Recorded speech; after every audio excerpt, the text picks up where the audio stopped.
এত বড় একটা ঘটনার পরে আপনাদের ছাত্রলীগের সামনের পথ চলাকে মসৃণ মনে করছেন কিনা বা কোনো চ্যালেঞ্জ আছে কিনা? দেখুন, বাংলাদেশ ছাত্রলীগ একই সঙ্গে যেমন কোটা সংস্কারের ইস্যুকে কেন্দ্র করে যৌক্তিকভাবে বাংলাদেশ ছাত্রলীগ কর্মকাণ্ড পরিচালনা করেছে। বাংলাদেশ ছাত্রলীগ কোটা সংস্কারের দাবিতে সমাবেশ করেছে, মিছিল করেছে।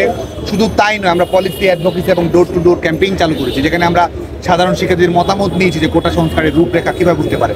আমরা সবসময় দায়িত্বশীল, শান্তিপূর্ণ রাজনৈতিক আচরণ করেছি। আমরা যে কোনো মূল্যে কেউ যেন সংঘাতের কোনো ঘটনা যেন না ঘটে, অনাকাঙ্ক্ষিত ঘটনা যেন না থাকে, শিক্ষার্থীদের নিরাপত্তা যেন নিশ্চিত থাকে, বিশ্ববিদ্যালয় একাডেমিক পরিবেশ যেন অক্ষুণ্ণ থাকে, সেই লক্ষ্যে কিন্তু বাংলাদেশ ছাত্রলীগ কর্মকাণ্ড পরিচালনা করছে। বাংলাদেশ ছাত্রলীগ সবসময় গ্রহণযোগ্য, শান্তিপূর্ণ এবং আইনানুগ সমাধানের কথা বলেছে। এবং আমরা মনে করি যে আমরা সবসময় বলেছি এটি এমন একটি আন্দোলন ছিল যে আন্দোলনে কোনো প্রতিপক্ষ ছিল না, যার ব্যাপারে সরকার আন্তরিক, আদালত যার ব্যাপারে আইনগত সমাধানের পক্ষে, ছাত্র সংগঠন যে বাংলাদেশ ছাত্রলীগ সংস্কারের কথা বলেছে। আমরা মনে করি যে আজকে যে পরিবেশটি তৈরি হয়েছে, বিশেষ করে এই শিক্ষার্থীদের কাঁধে বন্দুক রেখে বিএনপি জামায়াত দেশব্যাপী যে তাণ্ডব চালিয়েছে, সহিংসতা চালিয়েছে, বিএনপি জামায়াতের সশস্ত্র তাণ্ডব, ছাত্রদল ছাত্র শিবিরের সশস্ত্র তাণ্ডবের শিকার হয়ে আছে সাধারণ শিক্ষার্থীরা মৃত্যুবরণ করতে। এর দায়ভার পুরোপুরি বিএনপি জামায়াত ছাত্রদল ছাত্র শিবিরকে গ্রহণ করতে হবে।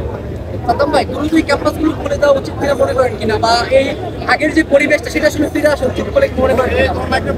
দেখুন, আমরা মনে করি যে আমাদের সরকার যথোপযুক্ত পদক্ষেপ গ্রহণ করে, বিশেষ করে মাননীয় প্রধানমন্ত্রী বঙ্গবন্ধু শেখ হাসিনার সুচিন্তিত দূরদর্শী পদক্ষেপের কারণেই কিন্তু আজকে জনজীবনে স্বস্তি ফিরে এসেছে। বাংলাদেশের মানুষের স্বাভাবিক জীবনযাপন ক্রমান্বয়ে ফিরে আসছে এবং শিক্ষা প্রতিষ্ঠানগুলোর বিষয়ে সরকার যেটি ভাবছে, জননিরাপত্তার বিষয়টি বিবেচনা করে, এবং ইতিমধ্যেই প্রাথমিক এবং গণশিক্ষা মন্ত্রণালয় যে প্রজ্ঞাপনটি জারি করেছে 4 আগস্ট আমাদের 12টি সিটি কর্পোরেশন এবং আমাদের নরসিংদী পৌরের অভ্যন্তরে থাকা শিক্ষা প্রতিষ্ঠানগুলোর বাইরে সকল প্রাথমিক বিদ্যালয় কিন্তু উন্মুক্ত ঘোষণা করা হয়েছে। আমরা বিশ্বাস করি যে ধাপে ধাপে জননিরাপত্তার সাপেক্ষে শিক্ষা প্রতিষ্ঠানগুলো শিক্ষার্থীদের নিরাপত্তার সাপেক্ষে ধাপে ধাপে বাংলাদেশের প্রত্যেকটি শিক্ষা প্রতিষ্ঠান খুলে দেওয়া হবে, শিক্ষার সুষ্ঠু পরিবেশ ফিরে আসবে, এবং যারা এখনো শিক্ষার্থীদেরকে ব্যবহার করতে চায়, শিক্ষার্থীদের লাশের উপর ভর করে যারা দেশে অস্থিতিশীলতার পরিবেশ যারা তৈরি করতে চায়, তাদের বিরুদ্ধে আমরা মনে করি যে গোটা বাংলাদেশের ছাত্র সমাজ ঐক্যবদ্ধ হয়েছে। আজকে আগস্টের শোকে যেমন আমরা মুহ্যমান, এবং একই সঙ্গে বিএনপি জামায়াতের তাণ্ডবে যাদের জীবন প্রদীপ নিভে গেছে, আমরা আমাদের শোককে শক্তিতে পরিণত করে এই স্বাধীনতা বিরোধী, চেতনা বিরোধী, এই সশস্ত্র সহিংস শক্তি বিএনপি জামায়াতের বিরুদ্ধে আমরা ঐক্যবদ্ধভাবে রুখে দাঁড়াবো। এটি আমরা দৃঢ়তার সঙ্গে বিশ্বাস করি। চ্যালেঞ্জ আছে কিনা একটু বলেন। দেখুন, বাংলাদেশ ছাত্রলীগ যেমন শিক্ষার্থীদের যৌক্তিক দাবি আদায়ের আন্দোলনে নেতৃত্ব দিয়েছে, কাজ করেছে, পলিসি অ্যাডভোকেট করেছে, সংশ্লিষ্ট সবার সঙ্গে কথা বলেছে, এবং একই সঙ্গে শিক্ষার্থীদের নিরাপত্তার বিষয়টি বাংলাদেশ ছাত্রলীগের সবচেয়ে যৌক্তিক বিবেচনা ছিল, যে কারণে আপনারা জানেন যে বিজয় 71 হলে ছাত্রলীগের নেতাকর্মীদের উপরে সশস্ত্র হামলা হয়েছে। ঢাকা বিশ্ববিদ্যালয়ে শুধুমাত্র 300-র অধিক কক্ষ ভাঙচুর করা হয়েছে। ঢাকা বিশ্ববিদ্যালয়ের বিভিন্ন আবাসিক হলে আমাদের মেয়েদের উপরে কিভাবে নির্মম নির্যাতন নিষ্পেষণ পরিচালনা করা হয়েছে, Eden college, Badrunnesa college, government college, applied human science কলেজে কিভাবে মানবতা বিরোধী অপরাধ করা হয়েছে, কিভাবে নারী শিক্ষার্থীদের লাঞ্ছনা করা হয়েছে। বাংলাদেশ ছাত্রলীগ কিন্তু যে কোনো মূল্যে তাদের উস্কানিতে যেন পা না দেয়, যে কোনো মূল্যে যেন আমরা সংঘাত নিরসন করতে পারি, এবং বিশ্ববিদ্যালয়ের অভ্যন্তরে যারা লাশের পর লাশ ফেলতে চেয়েছে তাদের কোনো ধরনের পাতানো ফাঁদে যেন বাংলাদেশ ছাত্রলীগ না পড়ে, সে ব্যাপারে কিন্তু বাংলাদেশ ছাত্রলীগ দায়িত্বশীল ভূমিকা পালন করার চেষ্টা করেছে, যে কোনো মূল্যে সংঘাত এড়িয়ে দেওয়ার চেষ্টা করেছে, এবং শিক্ষার্থীদের শান্তিপূর্ণ সংস্কার আন্দোলন এগিয়ে নিয়ে যাওয়ার চেষ্টা করেছে। সেই লক্ষ্যেই কিন্তু আজকে আমরা শিক্ষার্থীদের বিশ্ববিদ্যালয়ের অভ্যন্তরে শিক্ষার্থীদের নিরাপত্তা নিশ্চিত করার জন্য যতটুকু করার ছিল বাংলাদেশ ছাত্রলীগ তার সাথে চেষ্টা করছে। তারপরও আমরা ঢাকা কলেজ ছাত্রলীগের কর্মী সবুজ আলীকে হারিয়েছি, আমরা হারিয়েছি জগন্নাথ বিশ্ববিদ্যালয়, চট্টগ্রাম বিশ্ববিদ্যালয়ের ছাত্রলীগের কর্মীদেরকে। চট্টগ্রামে কিভাবে আমাদের নেতা কর্মীদেরকে ছাদের উপর থেকে ফেলে দেওয়া হয়েছে, নির্যাতন করা হয়েছে, নিষ্পেষণ করা হয়েছে, গোটা বাংলাদেশের মানুষ এটি দেখেছে।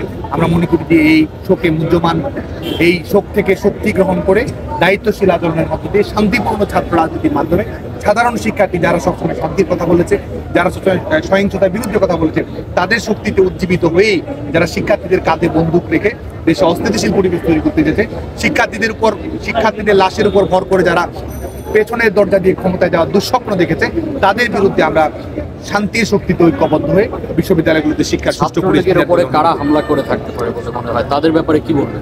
আমরা মনে করি যে এটি ব্যাপারে কিন্তু ইতিমধ্যেই এটি প্রমাণিত হয়েছে, বিশেষ করে যারা সরাসরি তাদের ভিডিও ফুটেজ সবকিছু কিন্তু রয়েছে, এবং এই ঘটনায় সবচেয়ে বেশি শিকার হয়েছে, এই ঘটনায় মর্মন্তুদ পরিণতির শিকার হয়েছে বাংলাদেশ ছাত্রলীগের কর্মীরা। বিশেষ করে স্বাধীনতা বিরোধী যুদ্ধাপরাধীদের তাবেদার শক্তি ছাত্রদল ছাত্র শিবিরের সশস্ত্র ক্যাডারেরা কিন্তু আক্রমণ চালিয়েছে। দেশি বিদেশি অস্ত্রশস্ত্রে সজ্জিত হয়ে ঢাকা বিশ্ববিদ্যালয়ের আবাসিক হলগুলোতে ভাঙচুর করা, বাংলাদেশের বিভিন্ন বিশ্ববিদ্যালয় ক্যাম্পাসে শিক্ষার্থীদের উপরে আঘাত করা, সেটি কিন্তু তারা করেছে। চিহ্নিত ছাত্রদল এবং ছাত্র শিবিরের ক্যাডারেরা, নিষিদ্ধ ঘোষিত সংগঠন হিজবুত তাহরির সহ উগ্রপন্থী সংগঠনের নেতাকর্মীরা পরিকল্পিতভাবে এটি করেছে। বাংলাদেশ ছাত্রলীগ শিক্ষার্থীদের নিরাপত্তা নিশ্চিত করার জন্য সবসময় সংঘাত এড়িয়ে যাওয়ার বিষয়টিকে প্রাধান্য দিয়েছে। একটা প্রশ্ন, সেটা হচ্ছে যে অনেকেই বলছে যে এই যে একটা এত বড় ঘটনা ঘটলো, তারপরে ছাত্রলীগ গা ঢাকা দিয়েছে, অথবা আপনার কথা বলা হচ্ছে যে আপনি বিদেশে চলে গেছেন, এই ধরনের কথাবার্তা একটা ছড়িয়ে পড়েছে। আসলে এই বিষয়ে কি বলবেন? এই ঘটনার পরেও আপনারা জানেন যে যখন আমি রাজাকার স্লোগান দেওয়ার পরিকল্পিত রাজনৈতিক বাস্তবতা বাংলাদেশে তৈরি করলো স্বাধীনতা বিরোধী অপশক্তি, তাৎক্ষণিকভাবেই কিন্তু বাংলাদেশ ছাত্রলীগ মিছিল করেছে এবং পরবর্তীতে ইউজিসি নির্দেশনার আলোকে, এবং আপনারা ইতিমধ্যে যেটি জেনেছেন, মাননীয় প্রধানমন্ত্রী বঙ্গবন্ধু নির্দেশনার আলোকে সংঘাত নিরসন করা। কারণ আমাদের মাননীয় প্রধানমন্ত্রী বঙ্গবন্ধু নির্দেশনা শেখ হাসিনা শিক্ষার্থীদের নিরাপত্তার বিষয়টিকে সবচেয়ে বেশি গুরুত্ব দিয়েছেন। সে কারণে কিন্তু সংঘাত নিরসন করা, ইউজিসি নির্দেশন করা এবং বিশ্ববিদ্যালয়ের সিন্ডিকেটে গৃহীত সিদ্ধান্ত, সেটির আলোকে বাংলাদেশ ছাত্রলীগ কর্মকাণ্ড পরিচালনা করবে। তারপরের দিনে আপনারা জানেন যে ঢাকা বিশ্ববিদ্যালয়ে এই শাহবাগ চত্বরে ঠিক তারপরের দিনই কিন্তু আমরা বাংলাদেশ ছাত্রলীগ কর্মসূচি পালন করেছি এবং গত কয়েকদিন ধরে টানা আপনারা জানেন যে শাহবাগ চত্বরে কেন্দ্রীয়ভাবে এবং বাংলাদেশের প্রত্যেকটি জেলা, মহানগর, মফস্বল, বিশ্ববিদ্যালয় ইউনিটে বিশেষ করে সহিংসতা নিরসনের জন্য বঙ্গবন্ধু নির্দেশন শেখ হাসিনা যে কারফিউ দিয়েছেন, সেই কারফিউর কারণে নিম্ন আয়ের মানুষ, শ্রমজীবী মানুষ, দুস্থ মানুষ তারা যেন সংকটে না পড়ে সেজন্য খাদ্য সহায়তার কর্মসূচি কিন্তু এখনো চলমান রয়েছে। ধারাবাহিকভাবে বাংলাদেশ ছাত্রলীগের নেতাকর্মীরা সেটি কর্মকাণ্ড পরিচালনা করছে। এর বাইরেও আমাদের ছাত্রলীগের যেসব নেতাকর্মী আহত নিহত হয়েছে তাদের পরিবারের পাশে দাঁড়ানো, তাদের স্বজনদের পাশে দাঁড়ানো, আহত শিক্ষার্থীদের পাশে দাঁড়ানো, তাদের সার্বিক সহযোগিতা নিশ্চিত করা, আইনগত সহযোগিতা করা এবং কোনো নিরপরাধ শিক্ষার্থী যেন হয়রানির শিকার না হয় সে ব্যাপারে বাংলাদেশ ধারাবাহিকভাবে কর্মকাণ্ড পরিচালনা করছে। বাংলাদেশের ইতিহাসে ঢাকা বিশ্ববিদ্যালয়ের মতো জায়গায় ছাত্রলীগের ছেলেপেলে নেতাকর্মীরা এইরকম মার খায়, এর দায়ভার কি আপনি নেবেন? দেখুন, বাংলাদেশ ছাত্রলীগ দায়িত্বশীলতার পরিচয় দিয়েছে। বাংলাদেশ ছাত্রলীগ শান্তিপূর্ণ ছাত্র রাজনীতিতে বিশ্বাস করে। বাংলাদেশ ছাত্রলীগ সংঘাত নিরসনের রাজনীতিতে বিশ্বাস করে। বাংলাদেশ ছাত্রলীগ ইতিবাচক উপায়ে সমস্যা সমাধানের রাজনীতি করে।